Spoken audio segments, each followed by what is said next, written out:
ಬಿಡ್ರಿ ಸರ್ಕಾರ ಜೊತೆ ಒಬ್ಬರು ಮಾಧ್ಯಮದ ಸ್ನೇಹಿತರು ಹೇಳಿದ್ರು, ನಿಂತ್ಕೊಂಡು ಯಾಕೆ ಕನ್ಫ್ರಂಟೇಷನ್ಗೆ ಯಾವಾಗಲೂ ನಿಂತ್ಕೊಂಡ್ರೆ ಅವ್ರಿಗೆ ಒಂದು ಸ್ವಲ್ಪ ತಿಳುವಳಿಕೆ ಮೂಡಿಸಿ ಅವ್ರಿಗೆ ಬೆಳಕಿಗೆ ತರುವಂಥ ಪ್ರಯತ್ನ ಮಾಡಿ ಅವ್ರನ್ನ ವಿಶ್ವಾಸಕ್ಕೆ ತಗೊಳ್ಳಿ ಅವ್ರಿಗೆ ತಿಳಿಸಿ ನನಗೂ ಹೇಳಿದ್ರು. ಹಾಗಾಗಿ ನನ್ನ ಯೂ ಟರ್ನ್ ಆಗ್ಬಿಟ್ಟೆ ಇವತ್ತು. ಸೊ ನಾನು ಹೇಳಿದೆ, ಯಾಕೆ ನಿಮ್ಮನ್ನ ಸರ್ಕಾರನು ಬಹಳ ಗೌರವದಿಂದ ನೋಡ್ತಿದೆ. ನಾವು ಈಗ ಪಾಪ ಇಂಧನ ಸಚಿವರ ಜೊತೆ ಕನ್ಫ್ರಂಟೇಷನ್ ಮಾಡ್ಕೊಂಡ್ರಿ, ಏನೋ ಬದಲಾವಣೆ ಆಗಿದೆ ಅನ್ಕೊಂಡಿದೀವಿ. ಆದ್ರೆ ವಿರೋಧ ಪಕ್ಷ ನಾಯಕರಿಗೆ ಸಪೋರ್ಟ್ ಸಿಗ್ತದಾಗ ಬದಲಾವಣೆ ಆದ್ರೆ ಒಳ್ಳೆದೇ. ನಿಮ್ದು ಅಹಂಕಾರದ ಮಾತುಗಳು ಬೇಡ ಸರ್. ಇದು ಸರ್ ಸರ್ ಸರ್ ಈಗ ಸಭಾಧ್ಯಕ್ಷರೇ, ನಾವು ಸರ್ಕಾರದಲ್ಲಿ ಒಂದು ನಿಮಿಷ, ಸನ್ಮಾನ್ಯ ಸಭಾಧ್ಯಕ್ಷರೇ, ಸರ್ಕಾರದಲ್ಲಿ ಕೆಲಸ ಮಾಡಿದಾಗ ಆ ಸ್ಥಾನದ ಶಕ್ತಿ ಏನು ಅಂತ ನಾನು ನೋಡ್ಕೊಂಡಿದ್ದೀನಿ ಸರ್. ಇದು ಮ್ಯಾಜಿಕ್ ಬ್ಯಾಂಡ್ ಇದ್ದಂಗಿದೆ ಸರ್. ಆ ಸ್ಥಾನ ಮ್ಯಾಜಿಕ್ ಬ್ಯಾಂಡ್ ಇದ್ದಂಗಿದೆ ಸರ್. ಏನು ಒಂದು ಸ್ಟಿಕ್ ಮ್ಯಾಜಿಷಿಯನ್ ಮಾಡ್ತಾನಲ್ಲ ಸರ್, ಆ ಕಡ್ಡಿ ಏನು ಶಿವಕುಮಾರ್ ಅವ್ರದ್ದು ಬ್ಯಾಂಡು ಬೇಡ ಅವ್ರಿಗೆ, ಅದು ಬೇರೆ ರೇಂಜ್. ಮ್ಯಾಜಿಕ್ ಸ್ಟಿಕ್ ಅವ್ರದ್ದು ಇನ್ನೊಂದು ರೇಂಜ್. ಅದು ಅನುಭವ ಜಾಸ್ತಿ ಇದೆ, ನಮ್ಮ ರೇಂಜಲ್ಲಿ ಇಲ್ಲ ಸರ್. ಸೊ ನನಗೂ ಈ ಸರ್ಕಾರದ ಇಷ್ಟು ಶಕ್ತಿ ಇದೆ ಅಂತ ಗೊತ್ತಿರಲಿಲ್ಲ ಸರ್.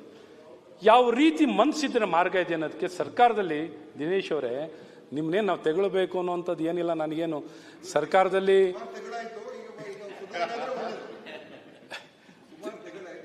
ಯಾಕೆಂದ್ರೆ ಆ ಬಾಣತಿಯರ್ ಸಾವಾಗಿದ್ದು ನಿಜಕ್ಕೂ ನಮಗೆ ಕಳ್ಕಿತ್ಕೊಂಡ್ಬರ್ತಿತ್ತು ಸರ್. ಸತ್ಯ ಹೇಳ್ತಾ ಇದ್ದೀನಿ. It was our duty express. ಜವಾಬ್ದಾರಿಯಿಂದ ನಾವು ಹಿಂದೆ ಸರಿದಂತ ಆಗುತ್ತೆ. ನಮಗೆ ಆತ್ಮಸಾಕ್ಷಿ ಇಟ್ಕೊಂಡು ನಾವು ಹೋಗಿ ನಿದ್ದೆ ಮಾಡೋಕ್ಕಾಗಲ್ಲ ಸರ್. ಸತ್ಯ ಹೇಳ್ತಾ ಇದ್ದೀನಿ. ಇದ್ದಿರ ಹಿಂಗ ಆಗ್ತಿರ್ಲಿಲ್ಲ ಸರ್. ಇವರೊಬ್ಬರಿಗೆ ಮಾತ್ರ ಇಲ್ಲ ಮಾನ್ಯ ಸಭಾಧ್ಯಕ್ಷರೇ, ನಮ್ಗೆಲ್ರಿಗೂ ಇದೆ. ಅದೆಲ್ಲೂ ತೋರ್ಲಿಲ್ಲ ಸರ್. ನಾವೇ ತನಿಖೆ ಮಾಡಿಸಿದೀವಿ ಸರ್. ಎಲ್ಲೂ ತೋರ್ಲಿಲ್ಲ ಸರ್. ಎಲ್ಲೂ ಹೋಗ್ಲಿಲ್ಲ ಸರ್. ನಿಮ್ ಕೆಲಸದಲ್ಲಿ ಬರ್ಲಿಲ್ಲ ಸರ್. ಆಯ್ತು, ಬೇಕಾದಷ್ಟು ಮಾಡಿದೀವಿ. ನಿಮ್ಮಲ್ಲಿ ಚಾಮರಾಜನಗರದಲ್ಲಿ ಮಕ್ಕಳು ಸತ್ತೋದ್ರಲ್ಲ, ಅವಾಗ ಏನ್ರಿ ಮಾಡಿದ್ರಿ ನೀವು? ಏನ್ ಮಾಡಿದ್ರಿ ನೀವು ಅವತ್ತು? ಒಂದು ಪ್ರಶ್ನೆ ಮಾಡಿದ್ರು ಸರ್ಕಾರಕ್ಕೆ. ಆಕ್ಸಿಜನ್ ಇಂದ ಅವರು ಇಂತ ದೊಡ್ಡ ಫೇಲಿಯರ್ ಅದು. ಒಂದಾದ್ರೂ ದಿವಸ ನೀವು ಮಾತಾಡಿದ್ರ ಅದ್ರ ಬಗ್ಗೆ? ನಾವು ಬಹಳ ನೋವಾಗ್ತಾ ಇದೆ. ಅವತ್ತು ನಿಮ್ಗೆ ನೈತಿಕತೆ ಸರ್ಕಾರ ಕೇಳಬೇಕಾಗಿತ್ತು. ಅಶ್ವತ್ಥನಾರಾಯಣ ಅವರೇ, ನಾಟಕ ಬೇಡ. ನಿಜವಾಗ್ಲೂ ಕೂಡ ನೀವು ಮನುಷ್ಯತ್ವ ಇದ್ದಿದ್ರೆ ಬರೀ ಡ್ರಾಮಾ ಮಾಡ್ತಕ್ಕಂಥ ಒಂದು ಶಾಸಕರಾಗಬೇಡಿ. ಹೇಳಿ, ನಿಮ್ ಫಾರ್ಮುಲಾನೇ ವರ್ಕ್ ಆಗುತ್ತೆ ಅನ್ಸುತ್ತೆ ಡೆಪ್ಟಿ ಸಿಎಂ ಅವರೇ. ನಿಮ್ ಫಾರ್ಮುಲಾನೇ ಸರಿ ಇದೆ ಅನ್ಸುತ್ತೆ. ಯಾಕೋ ನಮ್ಮ ಒರಿಜಿನಲ್ ಅಲ್ಲ, ನಿಮ್ಗೆ ಹಾರ್ಟ್ ಇದೆಯಾ? ಈಗ ಸಮಯ ಆಯ್ತು, ಮುಂದೆ ನಮ್ಮ ಆರೋಗ್ಯ ಸಚಿವರಿಗೆ ನಾಟಕನ ಇದು ಆಯ್ತು. ಇವ್ರಿಗಂತೂ ನಾಟಕ ಮಾಡಿ ಏನಾರ ಆಗ್ಲಿ ದೇಶ ನಿದ್ದೆ ಮಾಡ್ತಾರೆ. ಇಲ್ಲಿ ಜವಾಬ್ದಾರಿತ್ವದವ್ರು ಯಾರು ಆರೋಗ್ಯ ಸಚಿವರಾಗಿದ್ದವರು ಈ ಪರಿಸ್ಥಿತಿಯಲ್ಲಿ ಅವ್ರು ವೆರಿ ಸಿಂಪಲ್. ನೀವು ಹೇಳ್ತಾ ಇದ್ರು ಅವರು ಹೆಲ್ತ್ ಮಿನಿಸ್ಟರ್ ಇದ್ರೆ, ನೀವು ಹೆಲ್ತ್ ಮಿನಿಸ್ಟರ್ ಇದ್ರಿ, ಇವರು ಹೆಲ್ತ್ ನಾನು ಆಗಿರ್ಲಿಲ್ಲ ಸರ್. ಕನೆಕ್ಟೆಡ್ ಹೆಲ್ತ್ ಅಲ್ಲ, ಅವರು doctor ಅನ್ಸ್ಕೊಂಡಿದ್ದಾರೆ. Doctor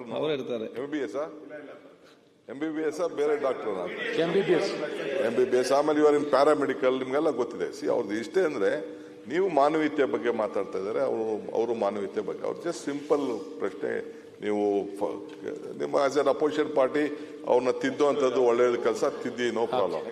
at the same time ಅವ್ರು ಜಸ್ಟ್ ಇಷ್ಟೇ ನೀವೆಲ್ಲ ಹೇಳ್ತಾ ಇದ್ ಮಾನವೀಯತೆ, ನಾನು ಹಂಗಾಯ್ತು ಹಿಂಗಾಯ್ತು ಅಂತ, ಅದೇ 8 ಜನ ಬಾಂಡ್ ತಿರ್ಸತ್ರು 20 ಸತ್ರು ಅಂತ ಆತ್ಮಸಾಕ್ಷಿ ಇದ್ರೆ ರಾಜೀನಾಮೆ ಕೊಡಬೇಕಿತ್ತು ಅಂತ ಅಷ್ಟೇ ಅಂತ ನೀವು ಹೇಳಿದ್ರೆ, ನೀವು ಸರ್ಕಾರದಲ್ಲಿ ಅವರು ರಿಮೆಂಬರ್ ಏನ್ ನಿಮ್ ನೆನ್ಪು ಮಾಡಿದ್ರು ಅಂತ ಅಂದ್ರೆ, ಚಾಮರಾಜನಗರದಲ್ಲಿ 36 ಜನ ಸತ್ರು. ನಿಮ್ ಡಿಸ್ಟ್ರಿಕ್ಟ್ ಮಿನಿಸ್ಟರ್ ಹೋಗ್ಲಿಲ್ಲ, ನೀವು ಹೋಗ್ಲಿಲ್ಲ, ಯಾರು ಹೋಗ್ಲಿಲ್ಲ. ಅವ್ರು ಒಂಚೂರು ಸಹಾಯನೂ ಮಾಡ್ಲಿಲ್ಲ.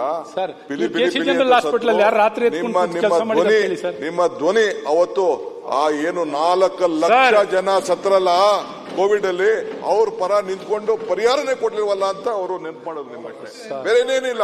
They are reminded you, that's all. ಎಣದಲ್ಲಿ ಹಣ ಮಾಡಿದ್ರಲ್ಲ ಅಂತ ನಿಮ್ಗೆ ನೆನ್ಪು ಮಾಡೋದು. ಅದು ಎಕ್ಸ್ಪರ್ಟ್ಗಳು ನೀವು ಸರ್. ಎಣದೋ ಬಿಡಲ್ಲ, ಧೂಳ್ನು ಬಿಡಲ್ಲ ಸರ್. ಅಲ್ಲೂ ವರ್ಕೌಟ್ ಮಾಡ್ಕೋತೀರಾ. ಒಂದು ಸಭಾಧ್ಯಕ್ಷರೇ, ನಾವ್ ಹೇಳಿದ್ವೇನ್ರಿ? ತೇಜಸ್ವಿನಿ ಸೂರ್ಯ ಹೇಳ್ದ, ಮತ್ತು ನಮ್ಮ MLA ಯಾರು ಸತೀಶ್ ರೆಡ್ಡಿ ಬೆಡ್ ಬ್ಲಾಕಿಂಗ್ ಯಾರು ಹೇಳಿದ್ರೆ? ಅಧ್ಯಕ್ಷ ತಮಗೂ ಗೊತ್ತು, ತಾವು ಆ ಕಡೆ ಇದ್ರಲ್ಲ. ಈಗ ನಾವು ಯಾರು ಮಾಡಿದ್ದು? ಬಾಂಡ್ತಿಯರ್ ಸಾವು ಬಗ್ಗೆ ನಿಮ್ಮಲ್ಲಿ ಏನಾರು ಒಂದು ಮಾತು ಬರ್ತಾ ಮಾನ್ಯ ಉಪಮುಖ್ಯಮಂತ್ರಿಗಳೇ? ಬಾಂಡ್ತಿಯರ್ ಸಾವು ಆಯ್ತು, my government is committed. ತಡಿತೀವಿ, My government is ಒಂದು committed. ಸಾವಿಗಾರ ಪೋಸ್ಟ್ಮಾರ್ಟಮ್ ಮಾಡಿದ್ದೀರಾ? ಎಷ್ಟಾಗ್ತಿದೆ ಗೊತ್ತಾ? ಆಗಲ್ಲ ಬಿಡಿ, ಪೊಲಿಟಿಕಲ್ ಭಾಷಣ ಪೊಲಿಟಿಕಲ್ ಅಲ್ಲ, ನಿಮಗಂತ ಪೊಲಿಟಿಕಲ್ ಎಲೆಕ್ಷನ್ ಇಲ್ಲ ಯಾವ್ದು ನನಗೆ. ಎಲೆಕ್ಷನ್ 3 ವರ್ಷದ ನಂತರ ಇದೆ, ನಿಮ್ಗೆ 1 ವರ್ಷದ ಮುಂಚೆ ಮಾತ್ರ ಆಕ್ಟಿವ್ ಉತ್ತರ ಆಗಿದೆ. ಮತ್ತೆ ತನಿಖೆಯನ್ನ ಮಾಡಿ ಎಷ್ಟು ಬಾಣಂತಿ ಸಾವಾಗಿದೆ ಅದರ ಬಗ್ಗೆನೂ ಕೂಡ ಮಾನ್ಯ ಸಭಾಧ್ಯಕ್ಷರೇ ಅಸಹಾಯಕರಾಗಿ ಮಾತಾಡ್ತಿದ್ದಾರೆ, ನಿರ್ದಿಷ್ಟವಾಗಿ ಬಜೆಟ್ ಸ್ಪೀಚ್ ಅನ್ನು ಕೂಡ ಹಾಕಿದ್ದೀವಿ. 340 ಕೋಟಿ ರೂಪಾಯಿ ನಾವು ಬಾಣಂತಿ ಸಾವುಗಳನ್ನು ತಡೆಗಟ್ಟುವ ಕಾರ್ಯಕ್ರಮವನ್ನೇ ಘೋಷಣೆ ಮಾಡಿದ್ದೀವಿ. ಆಕ್ಸಿಜನ್ ಕೊರತೆ ನಮ್ಮ ಕಮಿಟ್ಮೆಂಟ್ ಆ ಥರ ಇದೆ. ಪ್ರತಿನಿತ್ಯ ಸಾಯಿಸ್ತಿದಾರಲ್ಲ, ಯಾರು ರೆಡಿ ನೋಡ್ರಿ.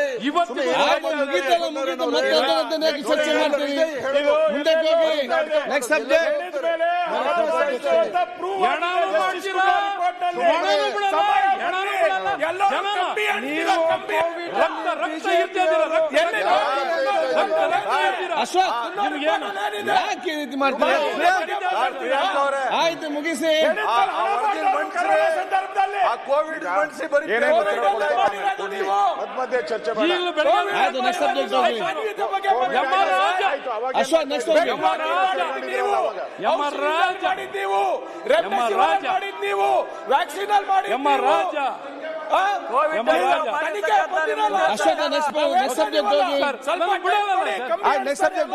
ಮೊನ್ನೆ ಅಧ್ಯಕ್ಷ ಸುಮ್ಮನೆ ಸದನದ ಕಾಲಹರಣ ಮಾಡೋದು, ಪ್ರಚೋದನಕಾರಿಯಾಗಿ ಮಾತಾಡೋದು ಇದು ಸರಿಯಲ್ಲ.